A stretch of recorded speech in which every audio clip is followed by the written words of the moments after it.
సభ అధ్యక్షత వహిస్తున్నటువంటి మన ఎంఈఓ సార్ వెంకట్రాములు సార్ గారికి, అలాగే ఈ స్కూల్ ఇన్ఛార్జ్గా ప్రధానోపాధ్యాయుల బాధ్యతను వహిస్తున్నటువంటి బాలరెడ్డి సార్ గారికి, మాజీ సర్పంచ్ పత్తి వెంకటేష్ గారికి, సేవాదల్ మండల అధ్యక్షులు వనం అంజనేయులు యాదవ్ గారికి, ఉప సర్పంచ్ దేవి విజయ రమేష్ గారికి, వార్డు మెంబర్లకు, స్కూల్ టీచర్లకు, ఇక్కడ విచ్చేసినటువంటి అంగన్వాడీ టీచర్లకు, తల్లిదండ్రులకు, దామరకుంట పౌరులకు, విద్యార్థులకు ప్రతి ఒక్కరికి పేరు పేరున 77వ స్వతంత్ర దినోత్సవ శుభాకాంక్షలు. గణతంత్ర దినోత్సవ శుభాకాంక్షలు. ఈ గణతంత్ర దినోత్సవాన్ని జరుపుకోవడం ఎందుకు జరుపుకుంటున్నాం అనే విషయాన్ని మన ఉపాధ్యాయులు మనందరికీ వివరించారు. ఈ గణతంత్ర దినోత్సవం కానీ స్వతంత్ర దినోత్సవం కానీ ఒక జనవరి 26 తారీఖే, 15 ఆగస్టు 15 తారీఖే కాకుండా ప్రతినిత్యం ఉపాధ్యాయులు పిల్లలకు ఇదొక 5 నిమిషాలు ప్రేయర్ అయిపోయిన తర్వాత కూడా మన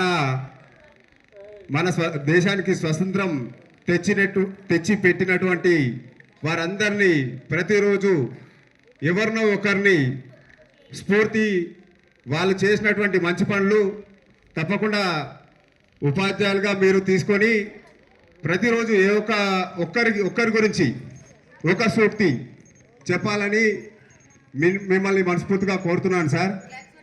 అదే కాకుండా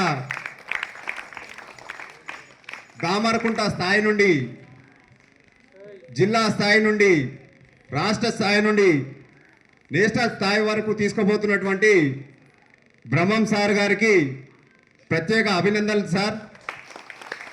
మీరు 43 కార్యక్రమాలు చేసినప్పుడు ముగ్గురికి రావడం కూడా, మీరు మా దామరకుంట గ్రామానికి ఉపాధ్యాయులుగా ఉండడం మాకెంతో గర్వకారణం సార్. తప్పకుండా మీలాంటి ఉపాధ్యాయులు ఉండి దామరకుంట ఈ స్కూల్లో ఇక్కడి నుంచే భారతదేశానికి పునాది పడుతుంది. పిల్లలు మీరు ఒక్కసారి ఆలోచించాల్సిన విషయం ఉన్నది. ఎక్కడైనా సరే, ఏ వ్యక్తి అయినా సరే స్కూల్ నుంచే పునాది నుంచే దేశ భవిష్యత్తు. మీరు పాడినటువంటి పాటల్లో దేశం భరతమాత చిరునవ్వుల మైతామనే పాట ఏదైతే పాడిరో, చిరునవ్వులే కాదమ్మా, మీరు మందహాసాన్ని కూడా కావాలని చెప్తా ఉన్నాను. ఈ దామరకుంట నుంచే పునాది కావాలని నేను మిమ్మల్ని మనస్ఫూర్తిగా దీవిస్తున్నాను.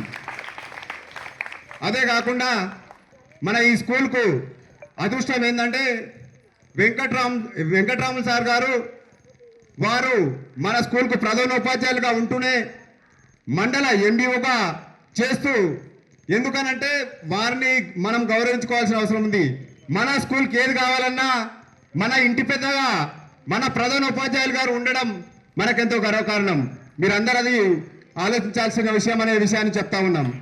ఇంకా అదే కాకుండా మనకు సోషల్ సార్ ఉన్నాడు.